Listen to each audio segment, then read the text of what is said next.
মানবাধিকার দিবসটি আজকে সারা পৃথিবীতে পালিত হচ্ছে। প্রায় বিশ্বের 200টি দেশ আজকে এই দিবসটি পালিত হচ্ছে।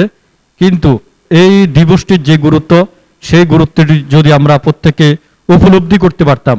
আজকে আমাদের অনুষ্ঠানে সম্মানিত প্রধান অতিথি, মাটি ও মানুষের নেতা, আমাদের সকলের প্রাণপ্রিয় অভিভাবক, আমাদের অসহায় নারী পুরুষ ও শিশু কল্যাণ ফাউন্ডেশনের প্রধান পৃষ্ঠপোষক, বাসার গ্রুপের সম্মানিত চেয়ারম্যান ও সিইও, যিনি মানবতার কাণ্ডারি, যেখানে আমাদের প্রধান পৃষ্ঠপোষক আলহাজ আবুল বশর আবু সাহেবের হাত যেখানে লাগছে, ইনশাআল্লাহ তার পরিবর্তন ঘটছে।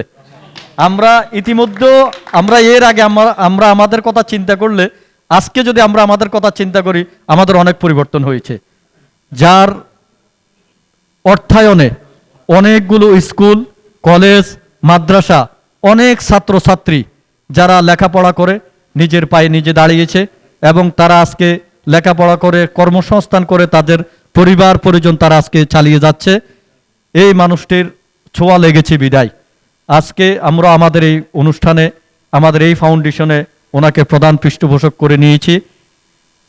ওনার আগামী দিনের পরিকল্পনা, ওনার এই সংগঠনকে নিয়ে উনি কী ধরনের পরিকল্পনা করছে এবং এই সংগঠন কোন পর্যায়ে নিয়ে যাচ্ছেন উনি, জনাব আলহাজ আবুল বশর আবু সাহেব তার মূল্যবান বক্তব্য দেওয়ার জন্য বিশেষভাবে অনুরোধ করছি।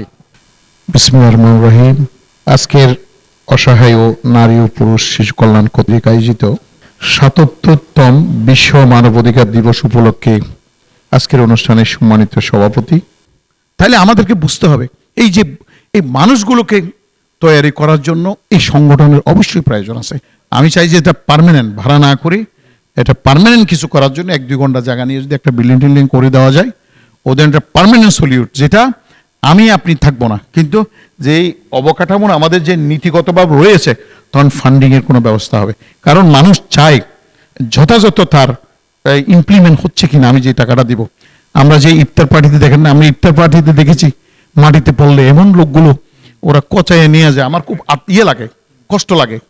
এই যে এই কাজগুলো আমরা সুন্দরভাবে চালিয়ে যাব, কর্ম দক্ষগুলো, এবং এটার আপাতত একদম সলিউশন অফ একটা অফিস নিয়ে, এবং ওই অফিসে এই সকাল বিকাল মিনিমাম 5টা, একবেলা সেলাই প্রশিক্ষণ চলবে 2 বেলা, আর 2 বেলা কম্পিউটার, যারা ওই যে আইটি শিখবে, এই ধরনের কিছু গরিব মানুষকে যদি আমরা তাদেরকে পরিবারকে যদি আমরা পরিবারের যদি তাদের ছেলেটাকে যদি স্টাবলিশমেন্ট করে দিতে পারি, তাহলে অন্তত পক্ষে দেশ ও জাতির কল্যাণে সবাই এটা আমরা ফলো আপ করতে সুবিধা হবে।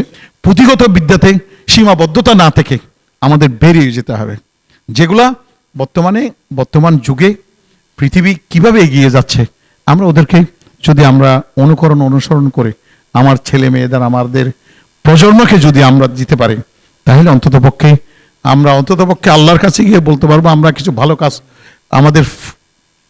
আমাদের জীবনের অন্ততপক্ষে সদগায়ে জারিয়া হিসেবে থাকবে। সবাইকে ধন্যবাদ। আমার জন্য দোয়া করবেন। আমরা এই সংগঠনের যাতে সম্মানিত সভাপতি, অতিথিবৃন্দ, মিডিয়া, মাস মিডিয়া এবং অত্র সংগঠনের সকল সুযোগ্য পরিচালনা পরিষদ সবার কাছ থেকে দোয়া চেয়ে উত্তরোত্তর কামনা করে বিদায় নিচ্ছি। আসসালামু আলাইকুম ওয়া রাহমাতুল্লাহি ওয়া বারাকাতুহু। অসহায় নারী পুরুষ ও শিশু কল্যাণ ফাউন্ডেশন সমাজ ও দেশের কল্যাণে নিয়োজিত সংগঠন।